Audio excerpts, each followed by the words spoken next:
Okay, says that we're live. Let's see here.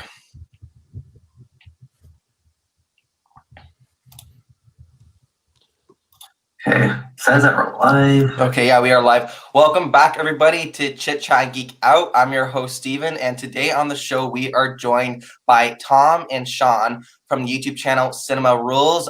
You guys may know them best for all their reaction videos that everyone can't seem to get enough of. And I'm thrilled to have them on the show today to talk about, themselves and their channel. And yeah, welcome, guys. How are you? Yeah. Good, man. It's good to be on this. I can't believe someone would actually approach us to interview us. Yeah, thanks for inviting us. You'll see now this is going to be the first of many moments that me and Sean are going to trip up over each other. That's what normally happens, and we have to edit all of these bits out where we always just talk over each other, don't we? Yeah. Now it's live, so there's no fixing. yeah, there's going to be a lot of mistakes we make probably. So we apologize in advance. So guys in the chat, just to let you guys know, if you guys have any questions for Sean and Tom, just do let me know. We'll get to them at some point, but I'm going to start on with this interview. And when you guys started YouTube, not even a year you've been on YouTube. Your channel just kind of blew up.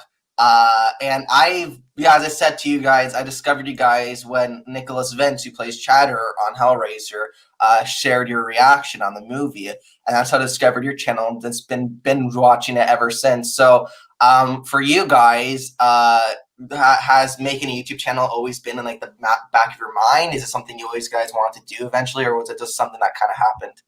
I'll let Sean take this one, but when you told us earlier on that the man who played Chatterer shared our post, I had no idea that he did that, and I'm just blown away. I thought that was literally awesome, literally awesome. Hellraiser was one of the best experiences doing these reactions that I've had anyway. Wow, it's in the top 10 at least anyway. Yeah. But you go with that, Sean, because I'd say I'd say me and Tom, we've known each other for since we were 4 years old. We've known each other for basically our entire lives, and we've always tried to do something like this. I think we started a Facebook page called Legend Reviews, where we wrote posts and tried to make videos and stuff. But obviously, as kids, it kind of fizzles out. You don't really take it that seriously. So it's probably something that we've always been passionate about and wanted to do something like it. And YouTube just seemed like the obvious choice when I saw a load of reaction channels, doing quite well. And I just thought they look like they're having fun. I'm sure me and Tom, because we love movies, it just made sense to us, I guess. And we wanted to watch more films as well. We wanted an excuse to watch these old classic movies, and any other films that we haven't seen. We wanted an excuse to actually experience it and learn more about cinema. So I think you've got it right there when you said that watching these other reactors as well, you kind of get this window into a really cool community that almost just has fun doing what they do, watching movies, talking about them, all of these sorts of things. So we were like, I want a piece of that, please. Let's have a go. Watch these films. Yeah. There is a lot of channels that do reaction videos, that's for sure, and it's kind of overwhelming actually. But there's something special about you guys. I don't know if it's because of the way that you guys react. I think what's nice about watching reaction videos is that so all the movies that you guys seen, or at least most of them, I've seen already, so I know it's coming. So it's nice seeing others reacting to iconic movie scenes or whatever. And for the most movies that you guys have watched, it feels like either both of you haven't seen it or one has seen and the other hasn't. Yeah, definitely. And we were the same as you.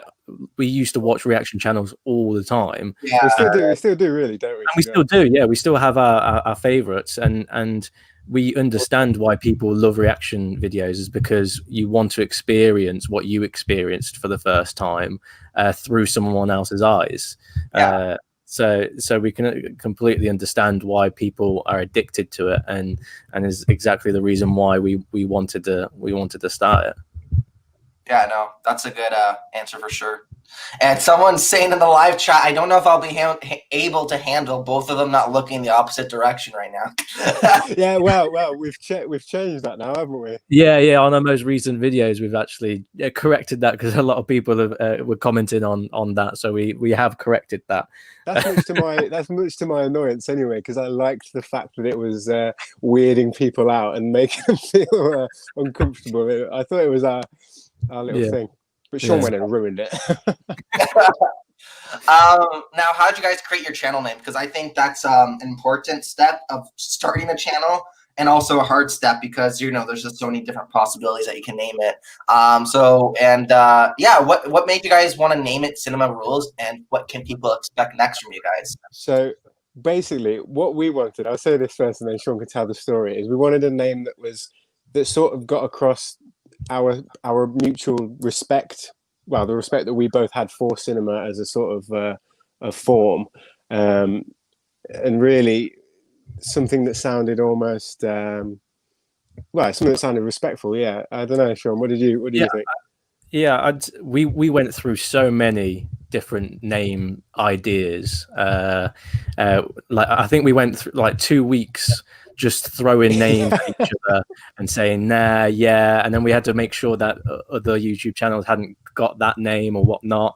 I think at one point we thought on a name like Red Seat or something along those lines, because at the cinema you have those red seats. I don't know. I can't really remember what names we went through, but the reason why we went with Cinema Rules is because it kind of has a double entendre, especially for me. It's a double entendre. It has two meanings. One, cinema rules, like it's awesome. Right, it's all right. Yeah, it's not bad. Yeah, but also, whenever I used to watch movies with my family in the living room or at home, and we were on our phones, or one of my siblings were on their phones, my dad would shout at them and say, cinema rules. So cinema rules is in, you can't be on your phones when you're at the cinema, so you're not doing it when you're watching this film in the living room. So turn your phone off. It's cinema rules. And so yeah, I just thought it was a perfect name for it, and no one had it. We've definitely broken those rules already, though, I think, in some of these videos. Yeah, but and we were talking the other day, actually, me and Tom, and saying that it's almost taken on, when you keep saying something like over and over again, and it doesn't, you don't recognize it as what it means. It's just a word. Do you know what I mean? Yeah. And then when you actually step back and you actually think about it, cinema rules.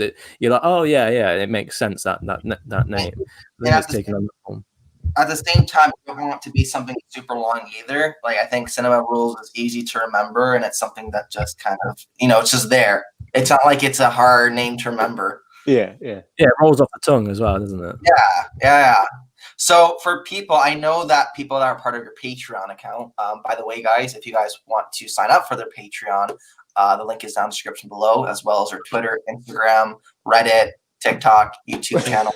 Go subscribe, go follow them on social media. But anyone on Patreon does have early access to certain videos.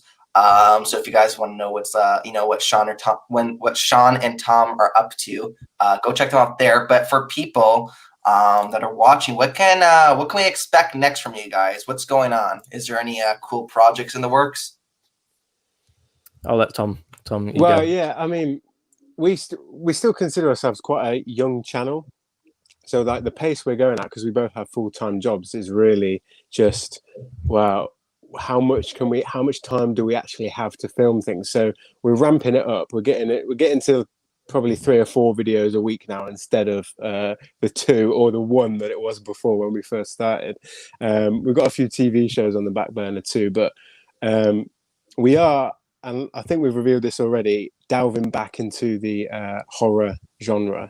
We're doing modern horrors, and we're doing horror sequels to some of the films that we've watched already, which I just could not wait to get back into, because I know a lot of YouTube sort of reactors, they do the whole series in one go.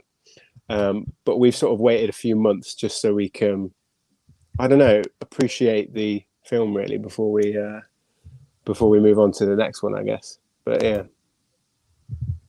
Awesome.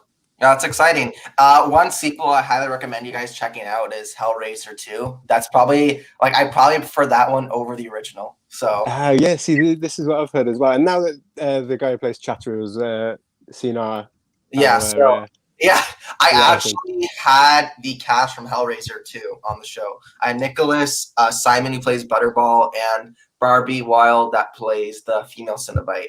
That interview is actually down right now, but I'm in the middle of like remastering a lot of my old interviews and republishing them. So if you guys keep an eye out for that, it'll be available soon eventually. So no, it's a good movie. You guys will really enjoy it. It goes more into depths of hell, and you get to like it's cool. I like it. Yeah, I love the lore of that. Your T-shirt as well is a little bit of a spoiler alert for a recent one that we've just filmed. Yeah, so we've currently recorded our reactions to Nightmare on Elm Street 2 and Nightmare on Elm Street 3. So those will be coming out in February time, but last week of January if you're a Patreon. But we have literally just finished watching Halloween 2, and we will be watching Halloween, the 2018 Halloween as well. But in terms of other things that are going on in the future, it would be, I mean, we always want to create short films, so we've always got ideas. Obviously, with COVID, it's hard to do that at the moment, but that's definitely going to be something in the works. Yeah, I mean, we've played around before with some short films, haven't we?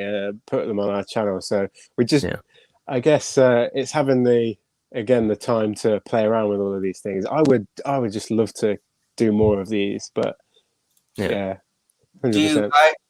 Do you guys want to talk more about your short films? You've done 2 so far on your channel.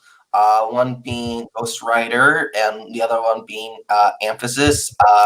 So you want to talk a little bit more about how you guys go, like, did you guys always want to start making like short films, maybe eventually feature films, and what's the process for you guys on making these shorts? You guys, what kind of like equipment do you use, like cameras and all that stuff? I'll let Sean talk about this, but I've got to say, Sean did Ghostwriter completely by himself. Was that in the first lockdown? It was in the first lockdown. So I don't take credit for that at all. The only thing that I did give him was the name for the short. Someone told me the other day that there's already a film called Ghostwriter, so I've plagiarized the name for you by the sounds of it, Sean. But we film on iPhone, don't we? Yeah, it's definitely something that we've always wanted to do, creating films. Like, it's like, even as a kid, it has been our dream, or my dream at least. I'm speaking on behalf of Tom, probably his dream as well, to become film directors. So any means necessary, I'm going to try and achieve that. But the problem is, obviously, is equipment. You can have a decent story, and yes, that can be portrayed in some sort of way. But if you don't have the I think equipment is important. You see a lot of people online saying equipment isn't important if you have a story. But the thing with me, if I have a story that requires certain equipment to sell it, with the idea that I have in my head, then that's the issue.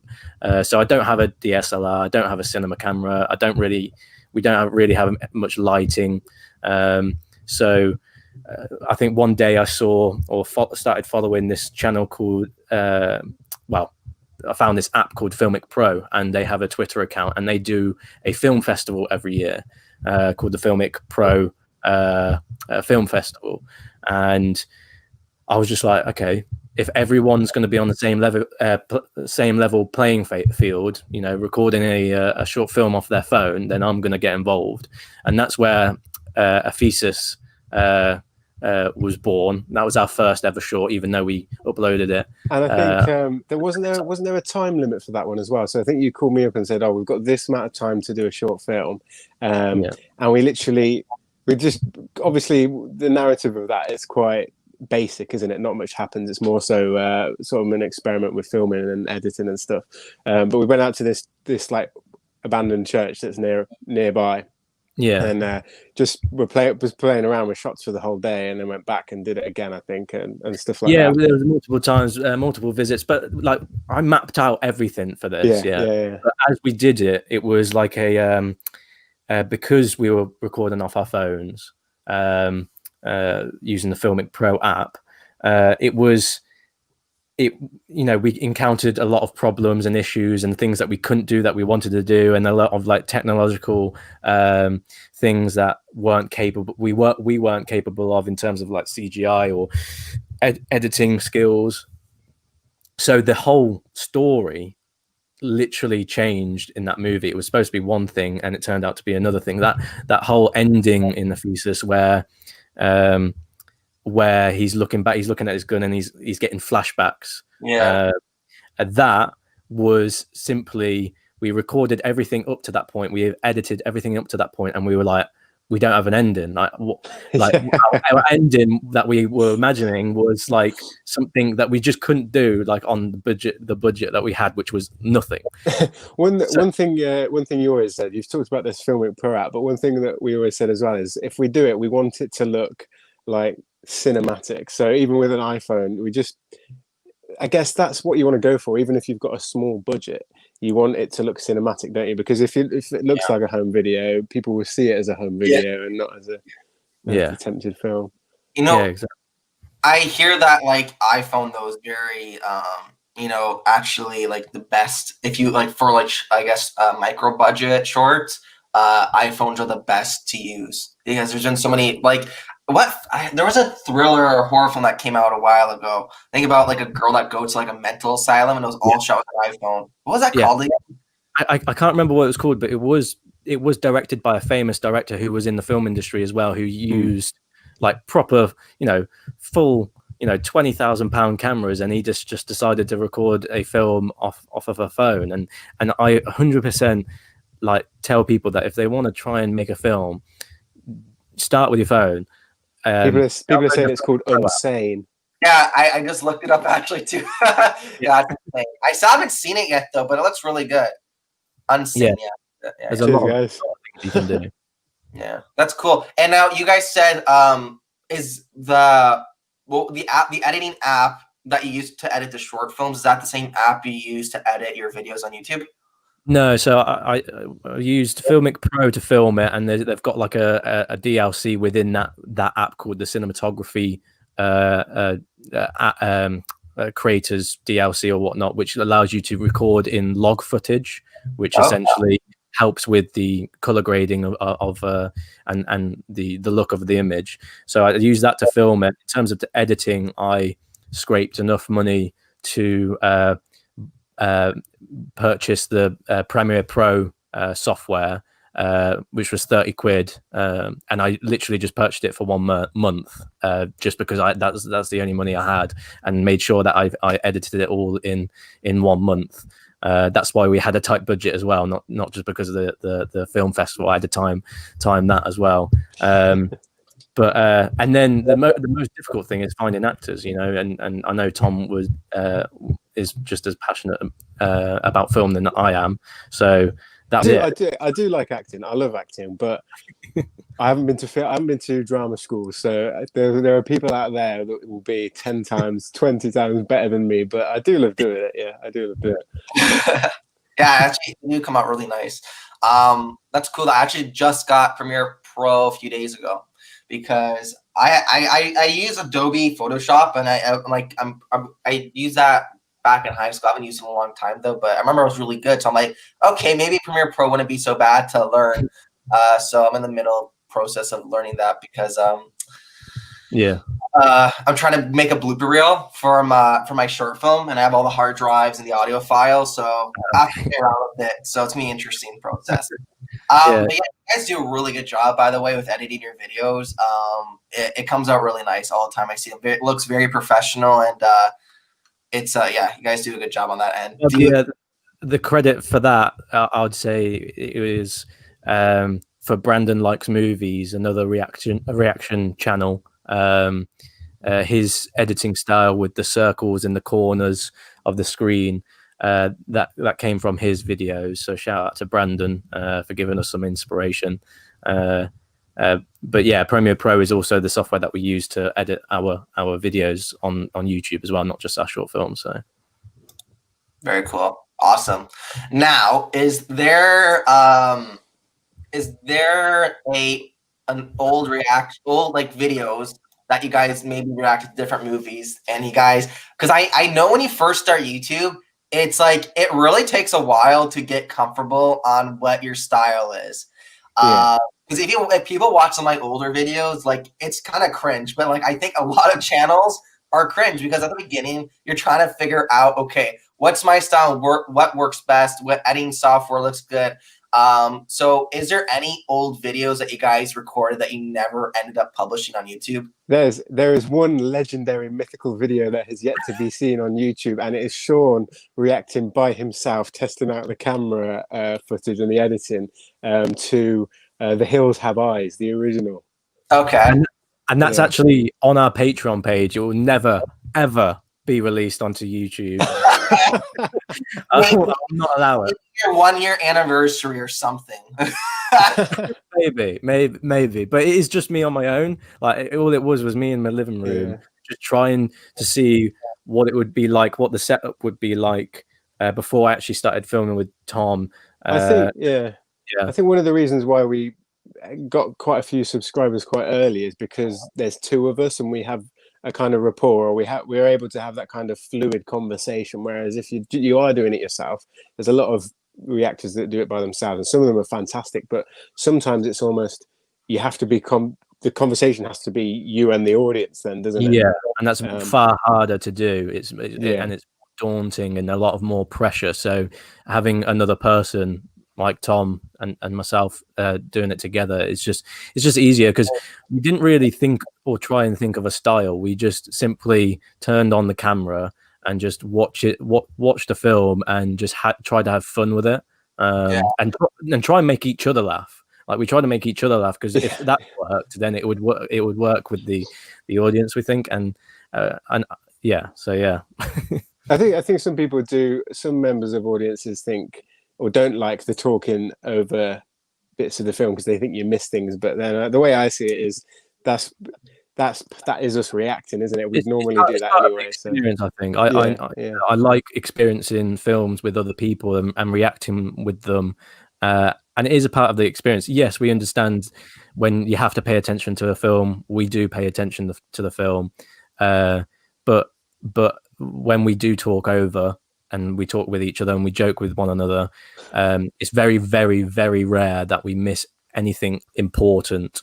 And I think if you see our full-length reactions on our Patreon page as well, you'll notice that we don't talk for most of the film at all. It's just that our editing makes it seem like we're talking for the majority of it, but we definitely aren't.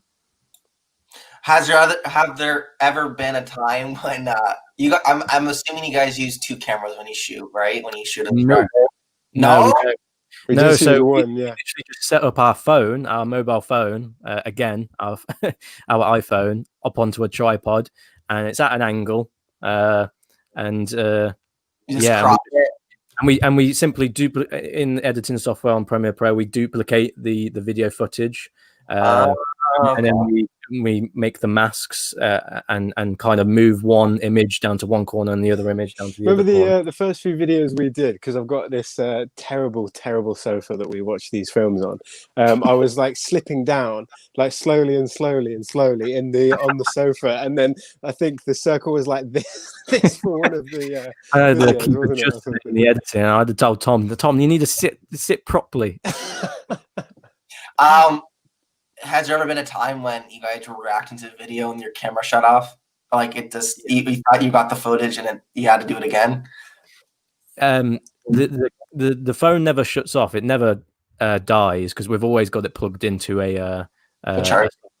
But the memory in our phone does sometimes get full because we are reacting to like 2 hours worth of. Luckily, we've never lost a like a big reaction or anything like that. No, Fingers crossed so far. That would be wood. absolutely the worst thing, wouldn't it? You spend two and a bit hours watching something, you just lose the footage. It does stop sometimes on occasion, but we normally pick up the fact that it's shut off because it's in our peripheral. And we kind of pause the movie, rewind it if we have to, and then restart it.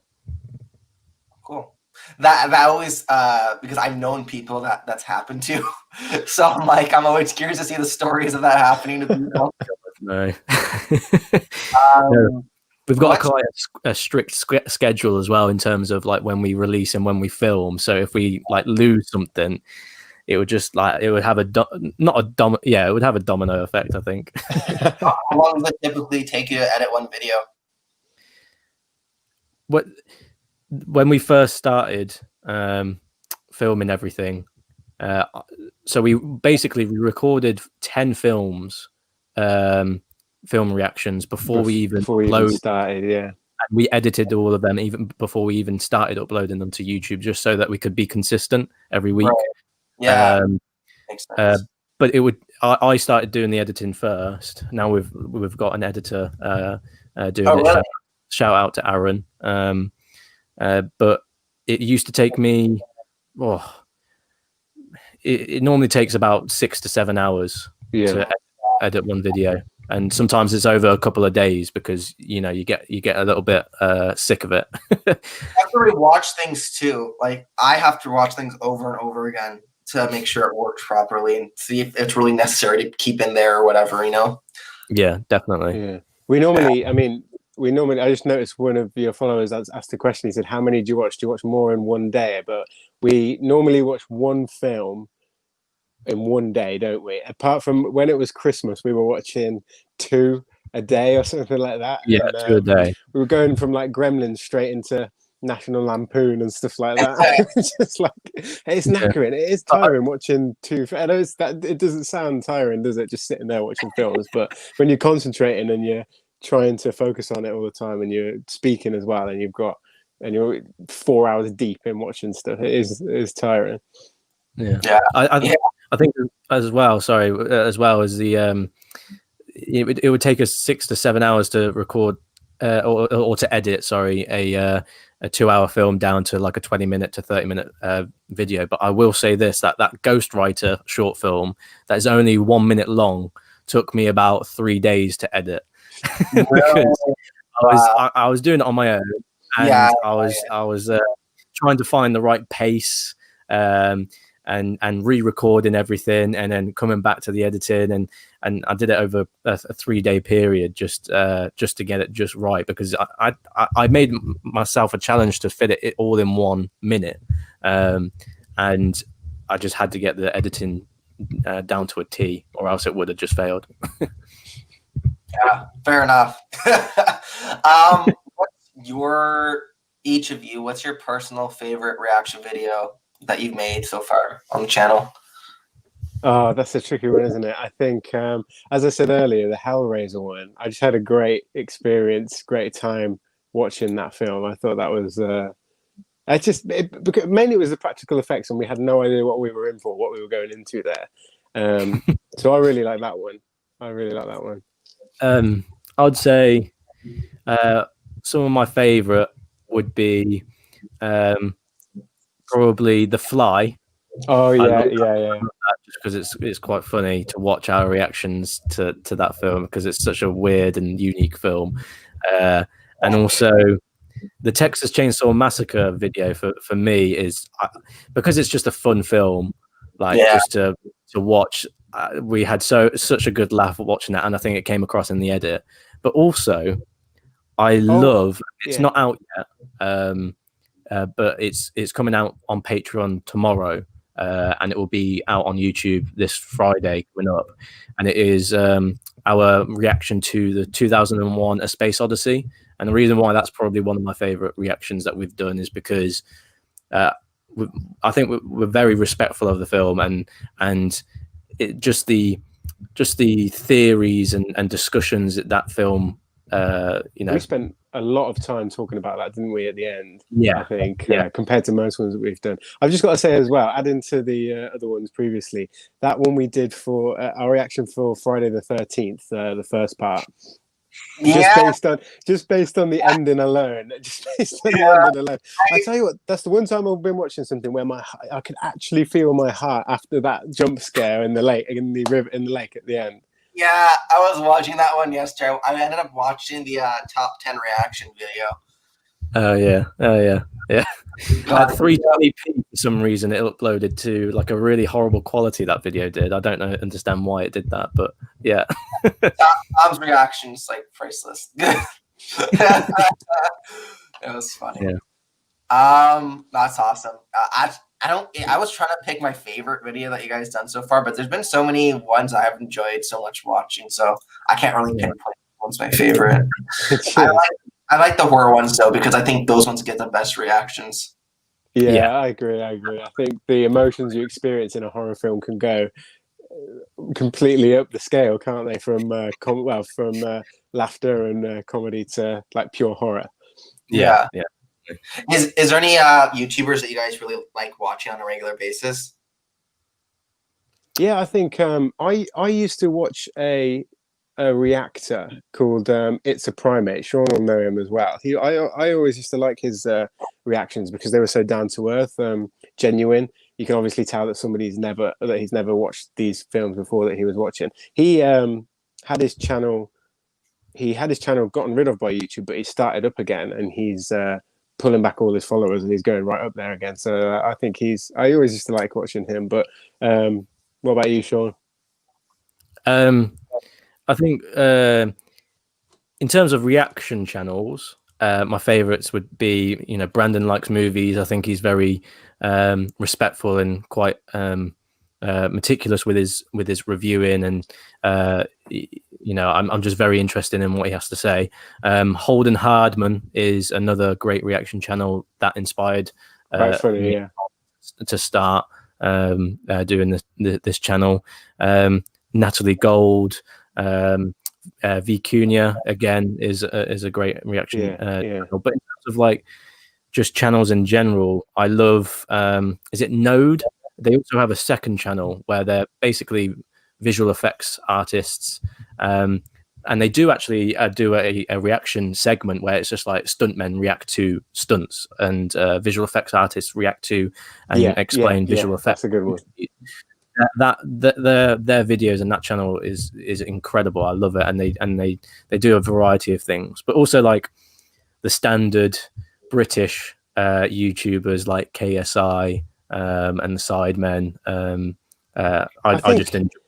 I think YouTube these days has become more of a kind of absolute chasm of all of these different creators. You can just get lost down the rabbit hole, can't you? So as opposed to just watching one person, you end up looking at absolutely everyone with all the recommendations that come up on your feed and that. Yeah. That's what sorry. One more. If you're into filmmaking and videography and editing, Sam Calder, who is a travel videographer, probably one of the best creators on YouTube. Go and check him out, Sam Calder, which is Calder with a K, I think, and I think his channel's just called Cold or something with a K. Incredible filmmaker, definitely. Awesome. I have to check that out. I don't think I'm familiar with that one yet. There's so many channels I'm subscribed to, but I never get a chance to watch everybody's videos. I may watch like 5 videos a day, but it's definitely hard. I'm subscribed to like hundreds of people. It's so hard to watch every single video. Yeah. Favorite director? You guys have to have one. Like, who is someone that you really just you always enjoy watching their work or upcoming projects that they're coming out? It's a really difficult one, that, isn't it? Because it's like saying what's your favorite movie and then trying to pick. I can give you a rundown. I think in my top are Edgar Wright. I think every single film that he's done is absolutely fantastic. I love the tone of his films as well. I'm actually a massive fan of Ridley Scott as well. and having not seen Blade Runner, but us recently watching it, he just skyrockets again to the top of my list because most of his films like Gladiator and The Kingdom of Heaven director's cut, I just think they're absolutely amazing. I love him as a director. I think I think he gets a bad rap sometimes for some of his films, but he's great. You've given probably the hardest question to Sean here about who his favorite director is. Yeah, it's always a hard question when someone says, "Oh, what's your favorite movie?" Well, I do have an answer for that, but it's just like there's so much and so many. But I think it always, for me, especially for the director, it always comes down to, and it's a cliche. You know, this is probably an answer where people that aren't really into film, they would say this is their favorite director as well, just because it's such a household name. But for me, it really is like my favorite director, and it's Steven Spielberg. I knew it. Yeah, literally. I think it's such a standard answer, but it's like I have. Yeah, but you're thinking your era of Spielberg, Sean, is Jurassic Park, Schindler's List, Catch Me If You Can, Saving Private. Yeah, Saving Private Ryan. Whereas modern Steven Spielberg, I don't think you're as invested in. So I wouldn't say like he's my favorite director in terms of I can't wait for what he does next or the next movie. I'm itching to get there. But in terms of respect, I've recently watched a documentary on him. On his career and how he progressed. Most of his earlier work is just like incredible, and the fact that he was only 21 years old or 22 years old when he directed Jaws, and it skyrocketed his career is just a massive inspiration. And also I'd say another director is David Lynch. Simply because of his relationship with the camera and his cinematography and the way he moves the camera so meticulously, and the way he directs his actors is just so thought out.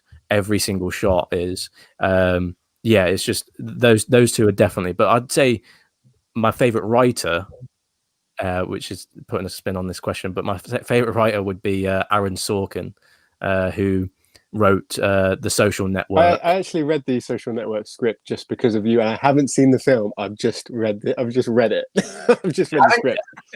I haven't seen that movie in a while, actually. I remember it was pretty good. It's my favorite movie probably of all time, and I wouldn't call it because it's David Lynch and Aaron Sorkin, and that's just an incredible pair in itself. But I would say it's not even a David Lynch movie. I would call it an Aaron Sorkin movie because of just the way it reads and the way the people speak. It's just that's what I remember from the film, the dialogue and the script, rather than the filmmaking itself, which is still just incredible. Yeah. One, you mentioned Spielberg before. Spielberg. I watched. He produces a lot of movies. I watched the one Super 8 the other day. That was J.J. Abrams. Yeah, that's pretty good. Love that movie. It is it was so reminiscent of like the Goonies and classic family like Spielberg like family drama. Like it's almost got that Stranger Things aesthetic to it. Yeah. Tom, you haven't seen Super 8, have you? No, I haven't. I love J.J. Abrams though.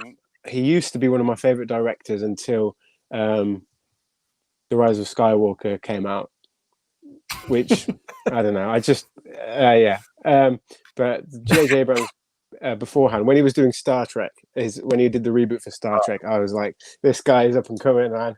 He's the future. Okay, pretty good. Let's see. We have so many questions. We have a lot of questions coming in the chat. I have a couple more on my end, and then we'll get to you guys. You guys want to stay on for like another 20 minutes? Yeah, that's fine. Yeah, that's fine. Cool. All right. So, you guys are talking about directors. How about an actor or actress that you always love watching on the screen? Like, 100%. This is probably one of Sean's as well, but 100% Leonardo DiCaprio. I think he is awesome. I think he's so good. Mainly, not even because of the prowess of his acting necessarily, but I just think the roles that he chooses like since he's been really young, since he chose to be in Romeo and Juliet, or I think his first role was Gilbert Grape, wasn't it? But yeah, Gilbert Grape. Yeah, that was one of his ones. Yeah, since then, I think the roles that he chooses are just so unique, and I just think he's great. I think they're awesome. These films. It's like a Daniel Day-Lewis type of actor, Leonardo DiCaprio, but Leonardo DiCaprio takes on more roles more frequently. Yeah. So, yeah, I can definitely understand that. What about you? I think the actor that I can always watch, and it's not necessarily my favorite actor, but the one that I always love to watch, because I thought about this question, and it's Shia LaBeouf. Yeah, he's really good. He's really good. I haven't seen him in anything that I didn't like him in, and his most recent 2 movies that I've watched, which was Honey, which was his kind of autobiography, and also the Peanut Butter Falcon. Yeah, I watched movie recently with him. Yeah. I love it. I love like indie movies as well, and the fact that he was in that movie. I love him as an actor. Yeah, no, he's good. I love him in Disturbia as well. That's one of my favorites. Disturbia, and Fury as well. I really think he's really good in Fury as well. I think Joaquin Phoenix. I know how to pronounce his name, but he's Joaquin Phoenix. Yeah, Joaquin Phoenix. That's it. He's shot up there for me as well. I mean, he's in Gladiator, one of my favorite films, but after Joker as well, I've just been going back and looking at some of his films. I still need to see Her, that people suggest for me to watch, but I think he's a fantastic actor as well. Good caliber. Oh yeah, I haven't seen Her before, but I heard it's a weird movie. Her is actually on my little poster thing, my scratch poster of 100 movies you should be watching. I think people are laughing in the chat at my pronunciation of Jack Queen. Yeah. Sean, have you seen Her? Yeah, it's scratched off. I've seen her. It's a very weird. I haven't seen it. I thought there was just like a poster with different like movies. Is that just like literally you scratch off and you watch that movie? Yeah, so there's called 100 movies bucket list poster. It's kind of like an advent calendar. Yeah, basically, it's Christmas. It's so cool. Did you like it, Sean? Did you like Her? Yeah, I think. Yeah, it was. I saw it years ago, so I'm probably going to have to refresh my memory on it. But from what I can remember, it was a very weird movie because it was just about this guy falling in love with a robot, essentially. Isn't the robot voiced by Scarlett Johansson or something? Scarlett Johansson. Ex Machina. Yeah. Oh, that's a great film. Yeah, that's a great film. Yeah, definitely. Okay, how about actress? Who's your favorite actress? For me, it's Vera Farmiga. I always love Vera Farmiga's work. Yeah, that's a really tricky one, isn't it? See, I haven't thought about this question. I like, in terms of new up and coming actresses, I think Lily James is quite good. I just watched the version of Rebecca on Netflix that didn't get that many good reviews. But I actually thought it was quite a nice atmospheric film, and I think she's a good performer, an up and coming performer. Anyway, I think she's good. I definitely think I can never remember her name, but the actress that played the mum in Hereditary. Oh, Toni Collette, she's amazing. Yeah, amazing. Yeah. She was. She's in my top 3, definitely. Yeah, because we just came out of watching that film. Wow. Yeah. About a week ago now, isn't it? But she was good in Knives Out as well, actually, wasn't she? Knives Out, yeah.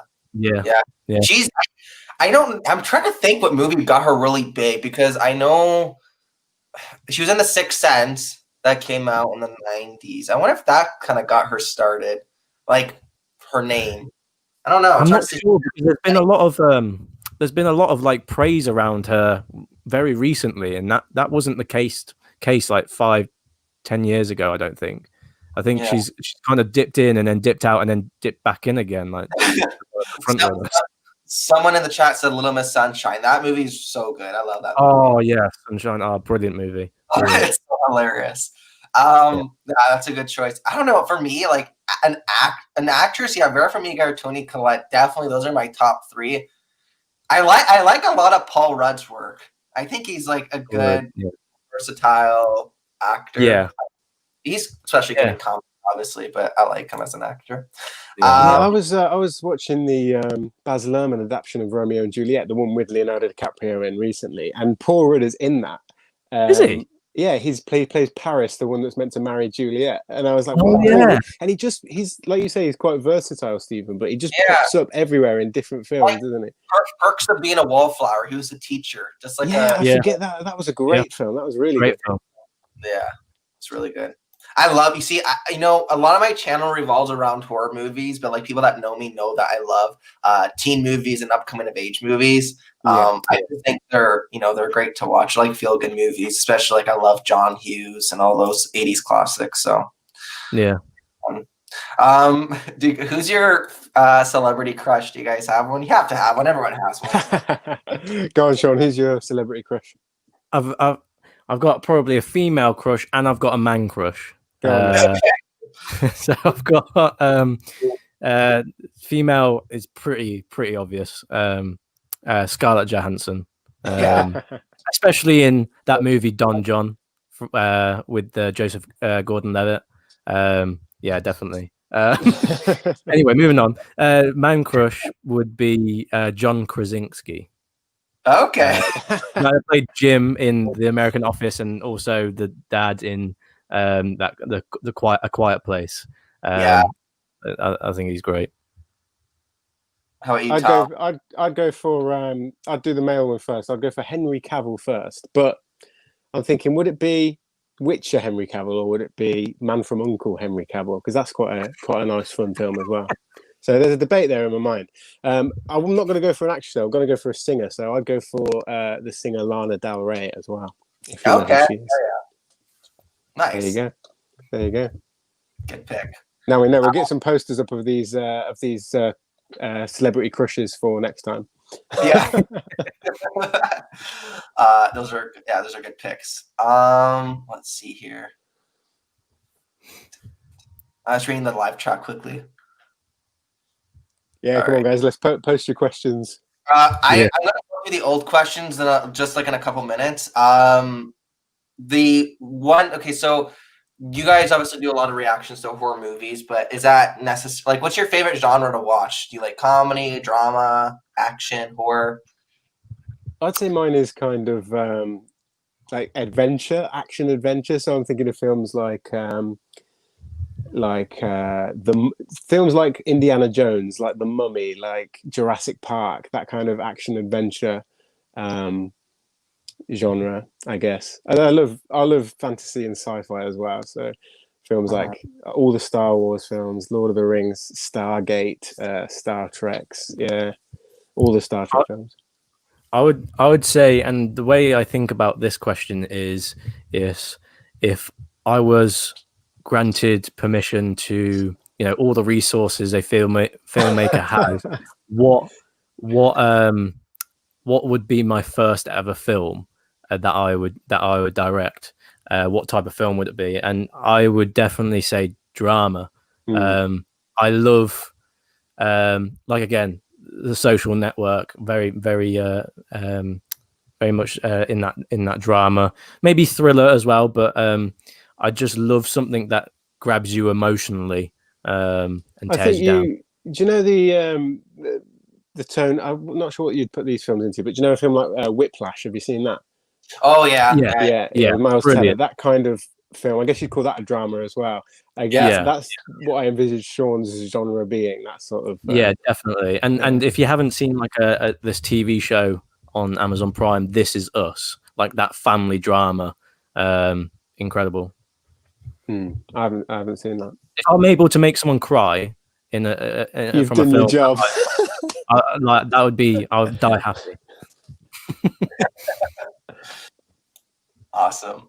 I've got to say, I've got to add in on there. The kind of feature length scripts that we've tried to write before have always been horror, haven't they? They have always been horror films.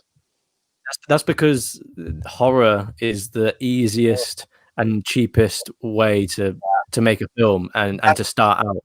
Yeah, a lot of people like feels like so many different directors make horror films. But like the director of Shazam, his name always escapes me. I follow him on Instagram. So the creator of Shazam he also did Lights Out and Annabelle creation. What's his name? Is it username on you? What's it? Pony something. Yeah, David Sandberg. Yeah, something about Smash. David Sandberg or something like that. Yeah, something like that.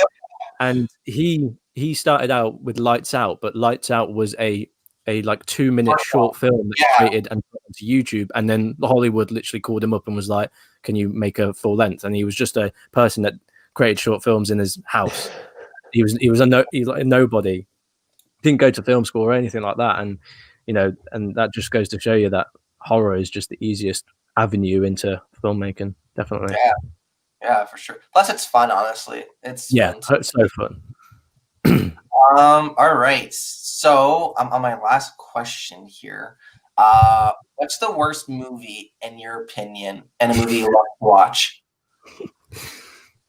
I'm going to hide from the audience here because they're all going to slate me because they know. God, don't say it, Sean. Well, I probably wouldn't say this is the worst movie I've ever seen, but it's definitely one that stuck in my mind recently for being I don't see why it's so overrated. I think, and I don't know what people are saying in the chat right now, and whether they're shouting out. So what they're saying, I know where this is going. Yeah, so we've actually recorded a reaction to this film, and it would be Argento's Suspiria, 1977, I think it was. Like I respect it like completely. I understand that it's doing stuff that people don't do. It's very experimental, but the only thing that I think has going for itself is the color scheme. The color grading and the use of colors. That's it. And everything else, the acting is poor. Yeah, everything's dubbed. We disagreed a little bit. You always got to lose some acting. Character development is just non-existent, and it's just a mess. I think. Yeah, I don't know. I think there's some redeemable qualities, but no, not the best. This is a director. Sorry, Stephen. Yeah, it's okay to say the favorite part of that movie for me is the soundtrack. Yeah. Sorry, the soundtrack is decent as well. But yeah, soundtrack. This is a director that I think may be overrated in general. Anyway, because we had a look at some of his work. There was one film we came across that he did called Dracula 3D that I think has 2 out of 10 on IMDb or something like this. But he seems to be called a horror masterpiece, and when a lot of people talk about a horror master, a master director, when people talk about his work, but it didn't come across for us anyway, did it? I mean, in terms of me, if we're talking about worst film experiences, I feel like I don't really have that many, because I guess I normally don't go into a film if I think I'm gonna, if I think it's not going to be my sort of thing, I'm going to dislike it. I didn't like the Twilight films at all when they came out, the first one specifically, but really I can't remember having an experience at the cinema where the film was terrible. Maybe we saw a film like Meet the Spartans or something, Sean, once, like some epic movie rip-off that had no redeeming qualities at all. But yeah. What about you, Stephen? What's your favorite and worst?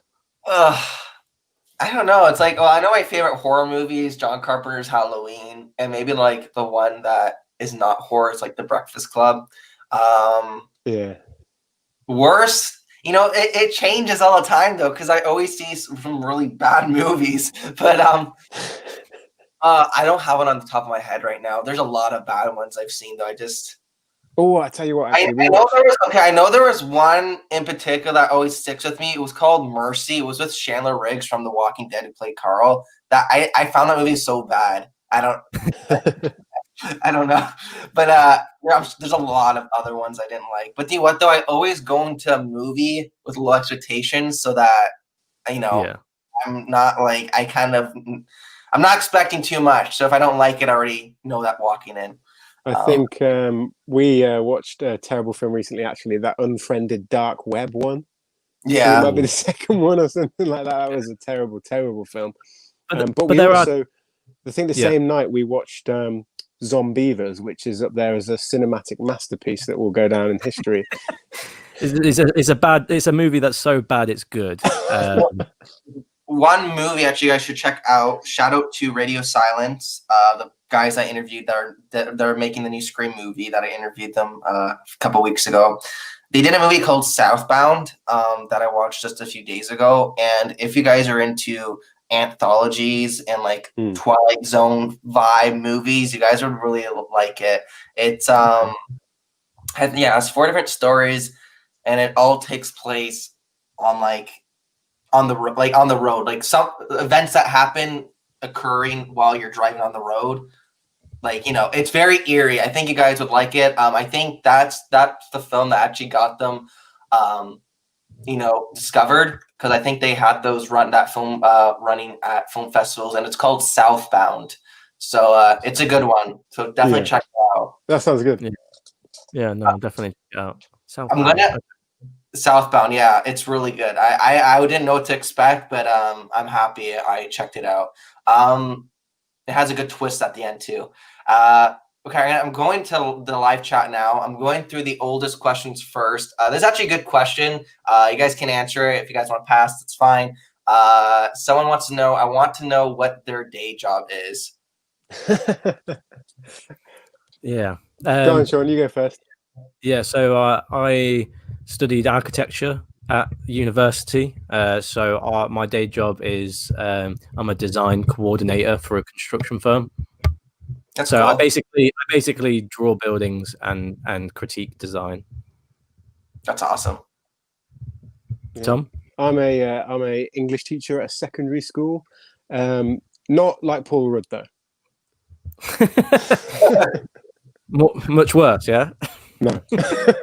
Yeah, I think we this is why we don't have too much time, because obviously they're pretty full on jobs, and filming around that swallows up all your time, really, doesn't it? So do any of your classmates watch your stuff, Tom? And like Sean, do any of your coworkers watch your channel? No, some of my coworkers do. I've told them, and some of them are subscribed, and they always, as soon as I go in the office, they're always like, "How's the YouTube going?" That's what family. That is what, because most of them are like 40, 50, 60, 70 odd people. Definitely not a young industry. I think mainly family members ask about it quite a lot, don't they? Yeah. People think people are pretty.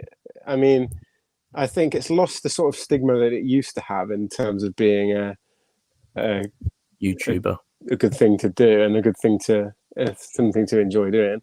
So yeah, awesome. Next question is, Sean. Will Sean be giving a speech at Tom's upcoming wedding? Who said that? Yeah, Sean's the best man at my wedding, which has been postponed about twice now because of COVID. So I assume he's giving the speech. He hasn't told me. How long. Who asked that question? Because it might be someone that we know. Uadu Omega. Oh no! I guess we just mentioned. We must have mentioned it somewhere in a podcast or something.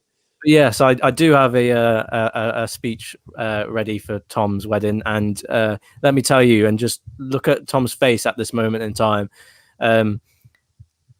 It's going to be the most terrifying experience of his life, and I don't believe you. No. I do have a speech ready, but and I'm sure he'll like it. Someone else asked, does Tom normally make such like your facial expressions that you always make when watching a video? They're saying it's very amusing and increasing my enjoyment of the reactions. They're asking if it's in general or if it's just like for the show. No, I can vouch that it's definitely not just for the show. Like it is genuine. I don't over exaggerate or anything like that. I think the one thing that I've realized I do quite a bit lately is do this, like bring up my hands to my neck when I'm shocked and something like that. Yeah. Oh, that's fine. Your facial expressions are amazing. I was reading what else we got here. Let's see. Sorry, guys. I'm all the way at the top from like my No, take question. your time. Take your time. Okay. Well, we talked. Someone's asked about the shorts that you guys did and what we're expecting in the future. We talked about that already. You guys are still like you're making more shorts coming up. Like, can we expect more? We definitely have ideas, and in some cases we've written little scripts. I'm saving up to purchase a camera called the Blackmagic Pocket Cinema Camera 4K, which is gonna up the look of the films incredibly. Yeah, it's just again we're waiting for COVID to end, aren't definitely we? looking forward to that. Yeah, who knows? Like if this continues on this lockdown, I might make another one just on my own. Yeah, why not? The person that asked that question, they were wondering what type of genres you guys would hope to explore within your shorts. I think we're probably still sticking to horror, aren't we, Tom? Yeah, definitely. Cool. Yeah, and maybe just a bit of a weird mix of horror and thriller. Maybe I don't know. Some kind of uncanny.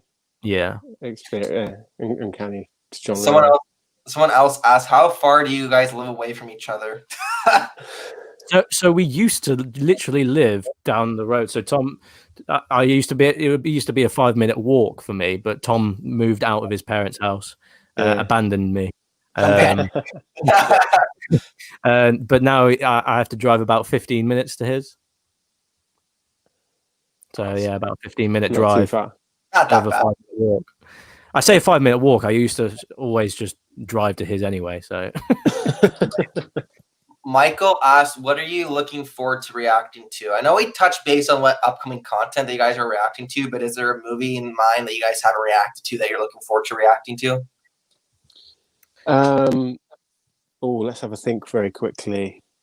I really want to see The Exorcist 3 because people have been saying constantly that that's a good experience or a good film to see. Just going with low expectations because I watched it for the first time like 3 months ago, or maybe not. I think I watched it in October when it was close to Halloween. Anyways, but going with low expectations because honestly, I thought it was too overhyped. Okay. Okay. I would say, if we had this interview like 2 weeks ago, I would have said Hereditary was I was really looking forward to it, and it did not disappoint. But another one would be Doctor Sleep, the sequel to The Shining. Yeah, that one's really good. I think you guys will enjoy that. Yeah, that's a good shout.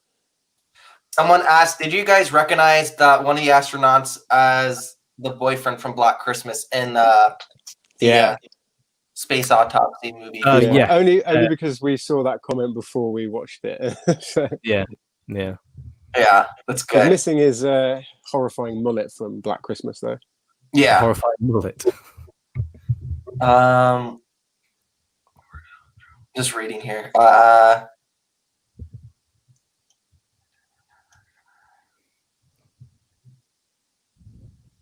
Have either of you changed your rating on The Shining? Is there any movies that you guys changed the rating on after you guys the video? Pretty much all of them. Pretty much all of them. I think the main one for me will always be The Omen. I gave it such a low score. Well, I gave it a 6.8, I think, or something like that. But I just think I was so unfair to it at the time. And I think people, I think our subscribers and our viewers have to realize that when we watch these films and we review them, we literally review them like minutes after we finish the film. Like we don't take the time to digest it. Because films can affect you over time as well, and the rating can change over time, and it can stick in your mind. So there's definitely pretty much every film the ratings would fluctuate a little bit. I would say, I don't think there's one that I really regret, but definitely ones that I would definitely give a higher rating for sure. Yeah. It changes all the time though, because sometimes you don't appreciate a film the first time you watch it until the second time. No. Someone's asking what part of England are you guys from? I actually want to know that too. We're from the Midlands, in a small, I say small town, a place near the city of Coventry. near Birmingham. Awesome. Yeah. Right, smack bang in the middle, basically. I want to go to the UK one day. That's one of my dream destinations. I don't know. I just think it's well, you guys have so many tourists there, anyways. Yeah. Just don't go this- to the Midlands. Is this based on Go- your experience of watching American Werewolf in London? Yeah, yeah, exactly. Yeah, definitely. Actually, is there people that go to England? What's your favorite things to do down there? And what's your favorite? Food? There has to be favorite foods too, especially down there too, right? Oh yeah, I don't know. I think England's it's a difficult one because it's such a melting pot of different kind of cultures and people and traditions and things like that. So there are lots of different foods that I guess we have. I feel like pubs are very traditional in England, aren't they, Sean? Like more so than a lot of countries that I've been to, at least anyway. But I definitely miss a good Weatherspoons meal, which is a pub chain here in England. But I'd say, I don't know. I've always wanted to, whenever I've thought about going abroad for a holiday, or any holiday at all, I always think abroad. But I've noticed that, the past few years that there's so many nice places in England as well. And I do want to do like a road trip throughout England because I did one in France recently. And it was incredible. But there's so many nice looking places in England. The only thing is the weather is just too unpredictable. I think each time people think of England just raining all the time. It pretty much is. It pretty much clouds is. and all that. Oh God! Someone to see the movie Summer of '84. It's great, nostalgic, adventure, thrilled. Yeah, definitely, guys. If you guys react to the movie, I highly recommend it. It's really good. Thanks for the live chat here. Let's see. Question. Let's see. I have so many comments here. Let's see. Yeah, someone said, "Oh, Lee Howard. Hey, Lee, how are you?" He's a friend of mine. I know him. He says, "Are you planning on tackle any horse vehicles?" Yeah, they did at the beginning of the show. They're actually they already recorded some reaction videos that are going to be posted soon for the sequels. You guys haven't posted any yet, right? No, they'll go up on Patreon last week of January and on YouTube on the first week of Feb. That's the aim, anyway. All right, cool. Looking forward to that. Someone's asked, is there any Spielberg movies? Is this okay? I don't know why I can never say his name properly. Is it Spielberg or Spellberg? Spielberg, right? Spielberg. Yeah, Spielberg. Okay, are there any Spielberg movies you haven't seen that you like to react to? I don't think there's not many that I haven't seen. I haven't seen one called Amistad, I think, and I haven't seen the one about the Olympic bombings. I can't remember what that's called. I think it's got Tom Cruise in it, but they're the only ones I haven't really seen. Sean wanted to react to the BFG, he said, which is a Spielberg film. No, I wouldn't mind reacting to Bridge of Spies. Oh yeah, that's true. Yeah, I haven't seen that one.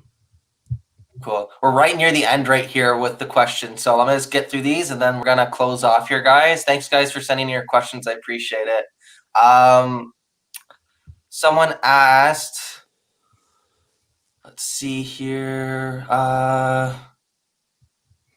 missed the first comment and went down. I'm trying to find it again. Hold on. Sorry. Where are you? Where is it? Oh, would you guys like to do based on a true story movies? Do you guys like doing those? I quite like this. Done those yet before? Have you? No. We haven't really done those, but I'm watching them. Yeah, I mean, I love based on a true story movies, but they're. I mean,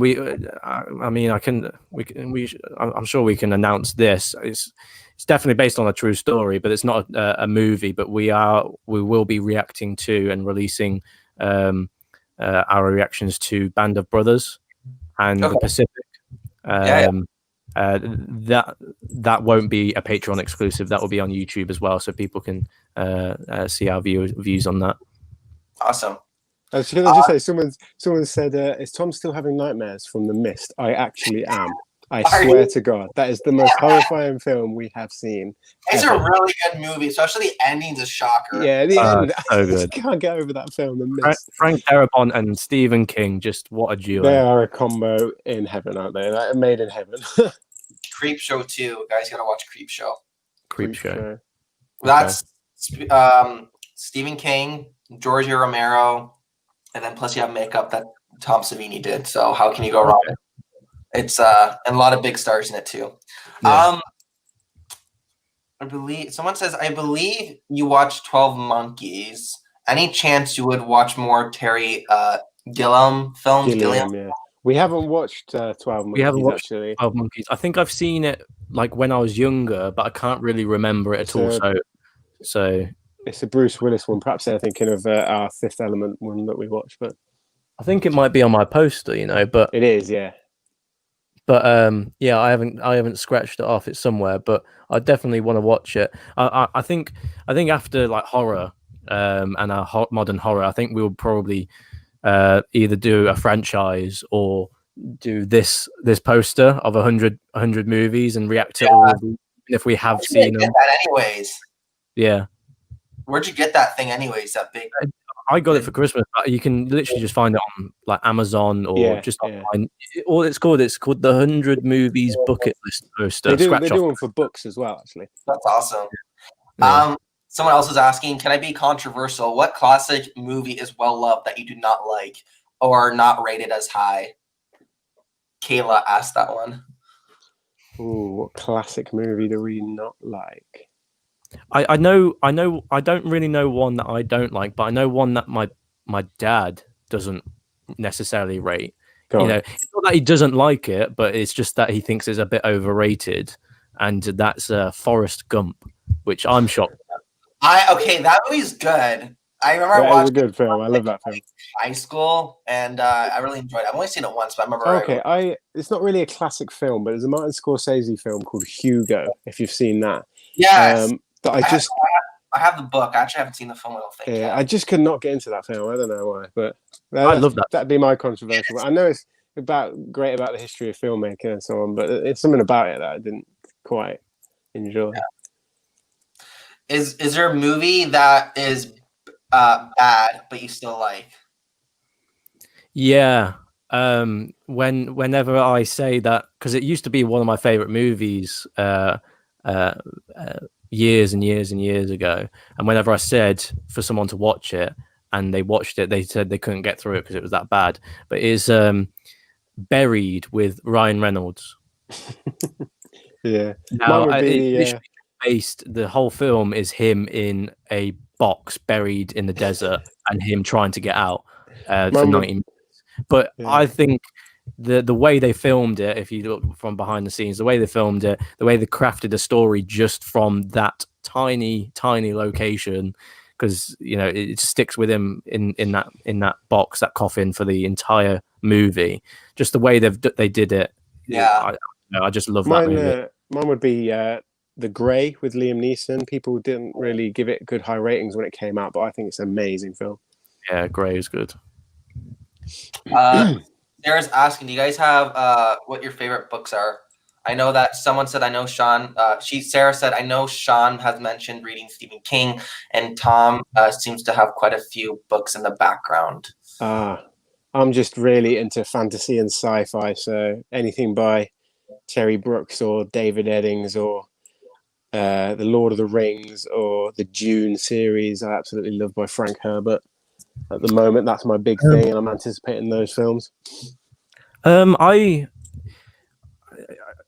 read a little bit of adventure, like Game of Thrones and all of that, but I normally read like self-help books and stuff like that. So one second, I love this book here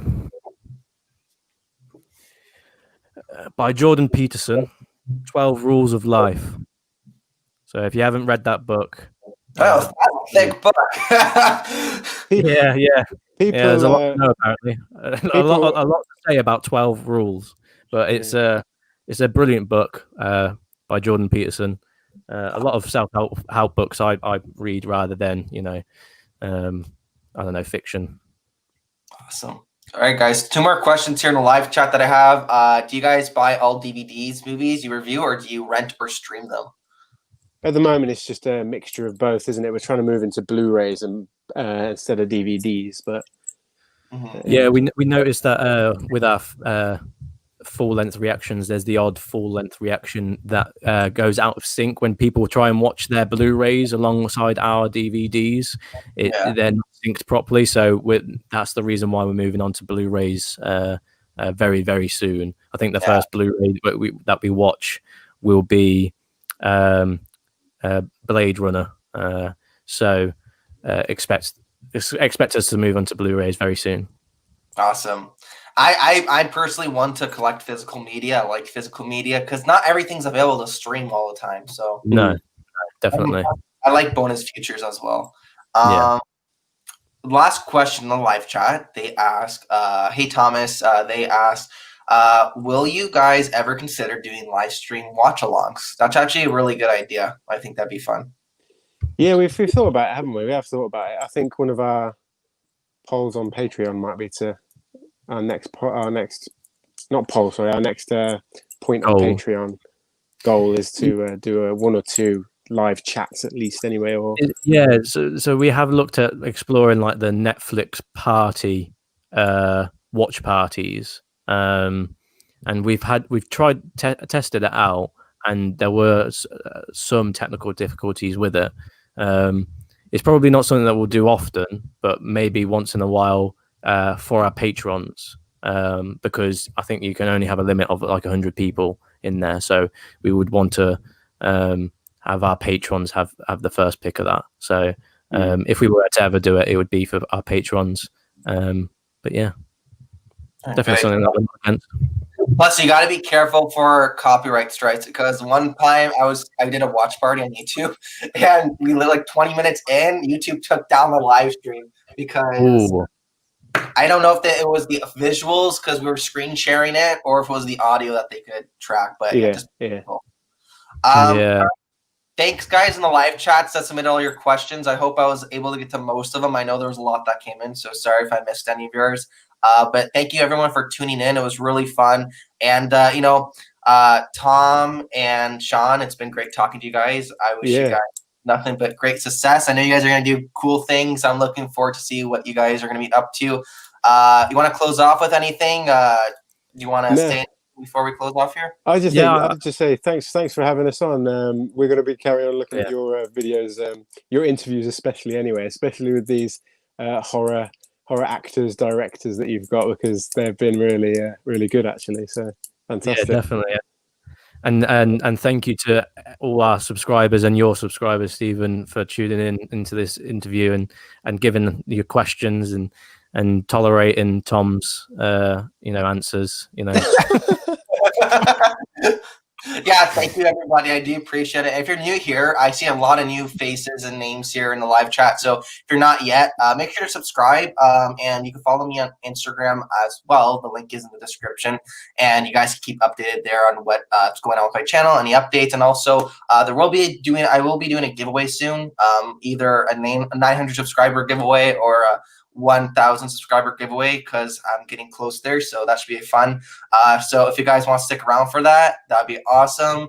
And it was great chatting with you all in the live chat, and thanks for stopping by. And guys, make sure to check out Tom and Sean if you're not yet familiar with them, even though you should. Go and check them out in the link below. All their contact, social media platforms are all there. Just click the link and give them a follow. So thanks again, guys, for taking the time, and we'll be in touch, and hopefully we'll do this again sometime down the road. Yeah, definitely. Thank you. Yeah, definitely. Thank you so much. Take care, everybody. Have a good night, or have a good evening. I'm in the afternoon here. Tom and Sean are there in the evening. So yeah. Thanks, guys. I'll see you guys.